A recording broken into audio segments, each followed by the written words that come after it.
नमस्कार, आप देख रहे हैं राजवीर टाइम्स न्यूज और मैं हूं आपके साथ आरती सिंह आजाद। डालते हैं नजर खास खबर की ओर।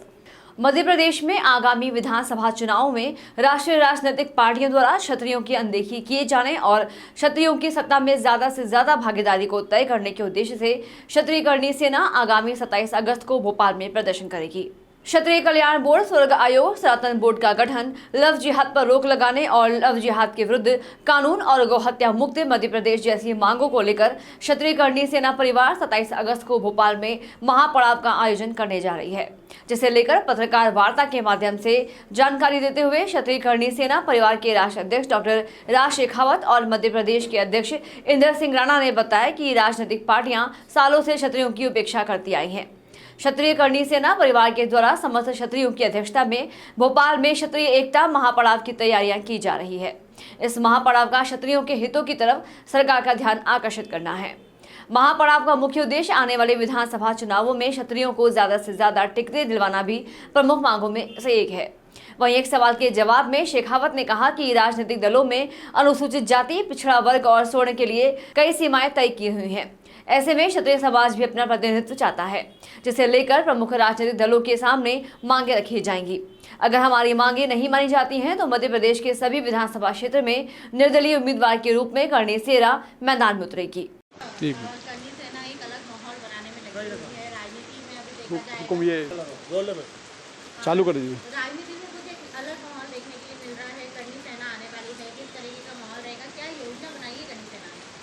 अभी तो 27 तारीख को क्षत्रिय एकता महापड़ाव का आयोजन हम लोगों का भोपाल में है, जहां अधिक संख्या में संख्या बल सरकार को दिखाना है।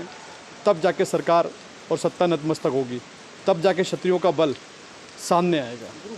लेकिन भाई साहब, अभी चुनाव को सिर्फ 3 महीने बचे हैं और ऐसे में हर विधानसभा करणी सेना के जो क्षत्रिय हैं उनकी घोषणा की गई है। कैसे मुमकिन हो पाएगा? कैसे हर विधानसभा में एक्टिव हो पाएंगे? कैसे अपनी अलग एक पहचान बनाएंगे? एक्चुअली क्या है, अभी आपको दिख रहा है कि 3 महीने पहले हम एक्टिव हुए हैं, लेकिन 3 महीने पहले हम फ्रंट लाइन पे एक्टिव हैं।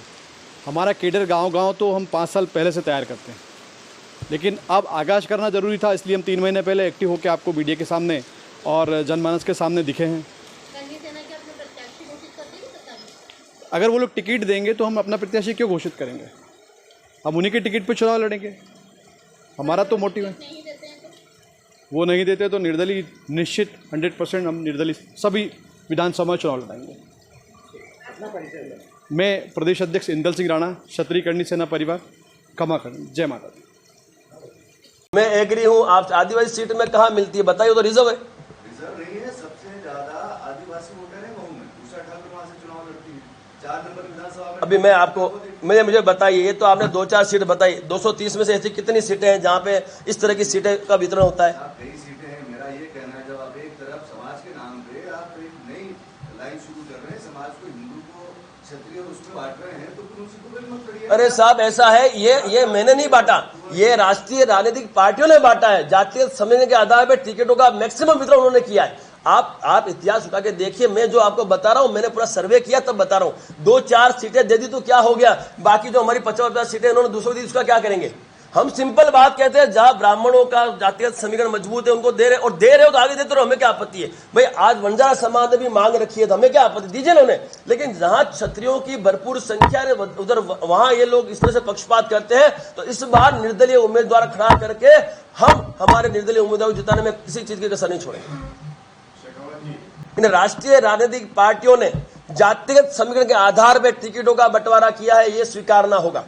आज अनुसूचित जाति जनजाति के लिए इन्होंने इतनी सारी सीटें रिजर्व कर दी, हमें उससे भी कोई आपत्ति नहीं, ठीक है, उनकी संख्या आपने कर दी। जब जातीय समीकरण के आधार पर आप लोगों ने टिकटों का वितरण किया है और आपने हमेशा यह कहकर उपेक्षा किया है कि आप लोगों का जातिगत समीकरण सेट नहीं होता। लेकिन मैं आपसे पूछना चाहता हूं, बीते सालों में इतने बड़े बड़े जो आंदोलन क्षत्रियों ने कर दिए वो ऐसे थोड़ी हो गए? तो जातीय समीकरण की जो आवश्यकता इनको थी, तो जहां इनकी जिस जाति की संख्या उन्हें इन्होंने टिकटें दी है, आपके पास रिकॉर्ड अवेलेबल, आप रिकॉर्ड चेक कर लेना। तो इस बार हम लोगों ने जातिगत समीकरण गांव-गांव स्थापित किया, हमने हमारा कैडर तैयार किया गांव-गांव साहब, हमने यात्राएं की गांव-गांव, हम पिछले कई महीनों से गांव-गांव यात्रा कर रहे हैं। जब हमारा कैडर मजबूत है, हमने व्यवस्थाएं सारी कर दी है, तो इस बार हम भी चाहते हैं कि ये राष्ट्रीय राजनीतिक पार्टियां अब की बार हमें मौका दे। हम विश्वास दिलाते हैं कि जनता की सेवा, उनको न्याय अधिकार दिलाने में हम कोई चीज की कसर नहीं छोड़ेंगे। हम तो इतना भी कहते हैं, यदि हम सत्ता में आते हैं तो किसी भी देश के व्यक्ति को रोड रास्तों में उतरने की आवश्यकता नहीं पड़ेगी, वो सीधा हमारे पास आए, आपकी मांग लाए, वो मांग जायज है, तुरंत हम उस पर निर्णय लेके देंगे साहब, हम तैयारी में है पूरी। ज्यादा से ज्यादा भागीदारी सुनिश्चित करवाने हेतु क्षत्रिय करणी सेना परिवार द्वारा क्षत्रिय एकता महापड़ाव का आयोजन भोपाल मध्य प्रदेश दशहरा मैदान विठल मार्केट में 27 अगस्त 2023 सुबह 10 बजे से किया गया है। उसमें जो हमारी मुख्य मांग है वो मध्य प्रदेश के क्षत्रियों को 80 से 100 विधानसभा टिकटों का वितरण करवाना है। उसके अलावा 19 सूत्री मांगे लेकर हम मैदान में उतरे हैं। मैं संक्षिप्त में आपको बताना चाहूँगा, सत्ता में भागीदारी है क्षत्रिय समाज की, क्षत्रिय कल्याण बोर्ड और स्वर्ण आयोग का गठन का है, क्षत्रिय छात्रों के लिए हॉस्टल को मांग रखी है हमने, महापुरुषों और वीरांगनाओं के इतिहास को संरक्षित करने की मांग रखी है, EWS की विसंगतताएं दूर करने की हमने मांग रखी है, सनातन बोर्ड के गठन की हमने मांग रखी है, जनसंख्या नियंत्रण कानून की हमने मांग रखी है, हमने गौ रक्षार्थ भी हमने मांग रखी है।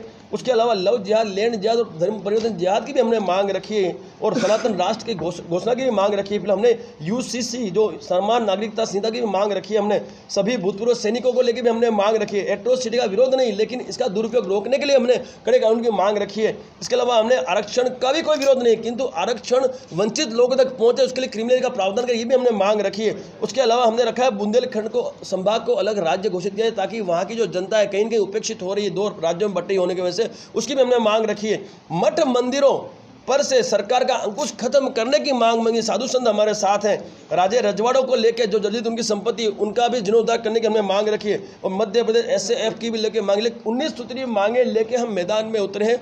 27 अगस्त को 2 बजे तक का अल्टीमेटम हम इन राष्ट्रीय राजनीतिक पार्टी को देंगे। 2 बजे के पश्चात इन मांगों को मनवाने के लिए हम सरकार के लिए स्वयं कूच करेंगे।